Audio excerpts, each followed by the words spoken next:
After Joshua died, the people of Israel turned away from God. Again and again they sinned, worshipped idols, and forgot the Lord who had brought them out of Egypt. Because of this, their enemies rose against them and oppressed them. But whenever the people cried out for help, God raised up a judge to rescue them. The first judge was Othniel. God gave him strength to defeat Israel's enemies and bring peace to the land. After Othniel came Ehud, the left-handed judge. Israel was suffering under the wicked king Eglon of Moab. Ehud secretly carried a sword beneath his robe, entered the king's palace, and struck down the oppressor. He escaped, gathered the people of Israel, and led them to victory. Once again, the land had peace. Then came Shamgar. With only an ox goad in his hand, he struck down 600 Philistines and saved Israel. But after a time, the people turned away from God again. So God raised up Deborah, a prophetess and judge in Israel. She sat beneath her palm tree, and the people came to her for wisdom and judgment. Deborah called Barak and told him that God had commanded him to lead Israel into battle against Sisera, the commander of a mighty enemy army. Barak was afraid, but Deborah went with him. Together they went to war, and God gave Israel victory. After Deborah, the people again fell into fear and oppression. This time the Midianites came against Israel, stealing their food and leaving them hungry. In those days, Gideon was hiding in a winepress, threshing wheat in secret. But the angel of the Lord appeared to him and said, "The Lord is with you, mighty warrior." Gideon did not feel like a warrior. He was afraid and uncertain. But God chose him to save Israel. Gideon obeyed the Lord, tore down the altar of false gods, and gathered an army.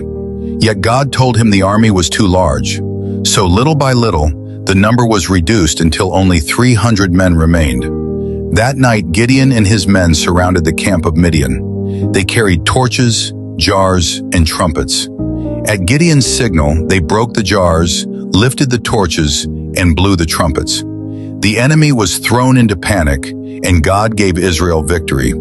So through Othniel, Ehud, Shamgar, Deborah, and Gideon, God showed Israel again and again that he was still their deliverer. After Gideon, God continued to raise judges in Israel. Tola judged Israel and brought peace to the people. After him came Jair, who had 30 sons and ruled many towns in the land. Then came Jephthah. He had been rejected by his own family and forced to live as an outcast.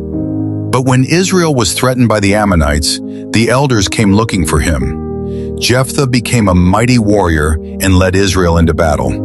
God gave him victory, and he judged Israel for several years.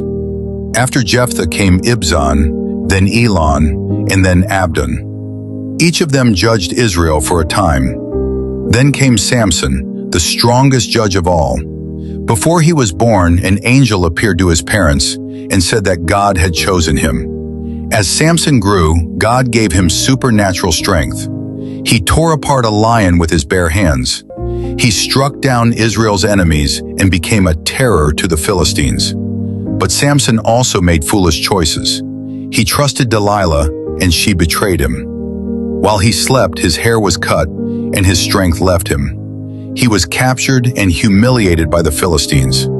Yet in the end, Samson cried out to God one last time. God restored his strength, and Samson pushed down the pillars of the temple, defeating Israel's enemies in his final moment. The last judge was Samuel. When he was still a boy, God called him during the night in the temple. Samuel answered, "Speak, Lord, for your servant is listening." He grew to become both a prophet and a judge over Israel. Samuel led the people back to God and guided them with wisdom. At last, the people asked for a king. So Samuel anointed Saul as the first king of Israel. And with that, the time of the judges came to an end. From Othniel to Samuel, God raised warriors, prophets, and leaders to rescue his people. Some were bold, some were broken, some were unexpected, but each one was used by God in a powerful way. And through all the years of the judges, one truth remained the same. Whenever Israel cried out, God answered.